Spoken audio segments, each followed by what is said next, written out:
What is actually happening in the Lively versus Baldoni legal drama? If you've spent more than 5 minutes on social media lately, you've likely seen the headlines. The air is thick with rumors of feuds, tension, and legal battles between It Ends With Us stars Blake Lively and Justin Baldoni. It feels like every time we refresh our feeds, there's a new theory. To understand where we are today, we have to look back at the tactical moves made behind the scenes. In the legal world, sanctions are essentially the court's way of saying, you crossed the line, and now you have to pay. Earlier in the proceedings, a motion for sanctions was filed personally against attorney Brian Freedman because of statements he made while defending his clients on national television. At the time, these public comments were seen as so potentially damaging that they essentially resulted in a gag order, preventing the legal team from speaking out on behalf of their clients in the media. Imagine being in the middle of a PR firestorm and being legally forbidden from telling your side of the story. That was the reality for the defense. It was a high-stakes move designed to keep the battle inside the courtroom rather than the court of public opinion. But, as any legal expert will tell you, a motion is just a request, not a result. And the judge just dropped a bombshell ruling that changes everything. Can you guess which way the gavel swung?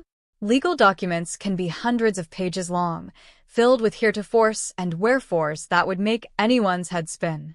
However, sometimes the most significant victories come in the smallest packages. In a move that surprised many legal observers, the judge finally ruled on that long-standing motion for sanctions against Brian Freedman. In just one single, decisive paragraph, the judge denied the motion entirely. The reasoning was simple but powerful. The judge noted that the controversial statements in question happened months, nearly a year, before the scheduled trial date. Because of that timeline, the court found that the plaintiff had failed to show that these comments would materially impact the judicial process. Essentially, the judge told the prosecution that a few TV interviews a year before trial isn't enough to rig the jury or ruin the case. But if this motion was so easy for the judge to deny, why did it take so long to get an answer? And more importantly, what does this win mean for the rest of the motions still sitting on the judge's desk? In the world of high-profile litigation, one ruling often acts like the first domino in a long chain. Legal experts are now suggesting that this denial isn't just a one-off event, it's a signal. Because the judge finally took the time to issue this order, many believe we are about to see a cascade of motions being resolved in quick succession. When a judge starts clearing the backlog, it usually means they are preparing the case for its next major phase, which could mean more public filings, more depositions, and potentially more tea for the internet to spill. The silence that has defined much of this case might be coming to an end.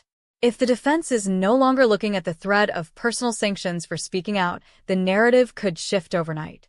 We've seen the gag orders, the denied sanctions, and the hint of a motion cascade. The legal chess match between these two camps is far from over, and every move is being watched by millions. Do you think the judge made the right call in allowing the defense's previous comments to stand? Or do you think celebrity attorneys should be held to a stricter standard in the media? Drop a comment below and let us know your theories. If you found this breakdown helpful, share it with a friend who is still trying to figure out what's actually going on with Blake and Justin. Stay tuned. The next ruling could be just hours away.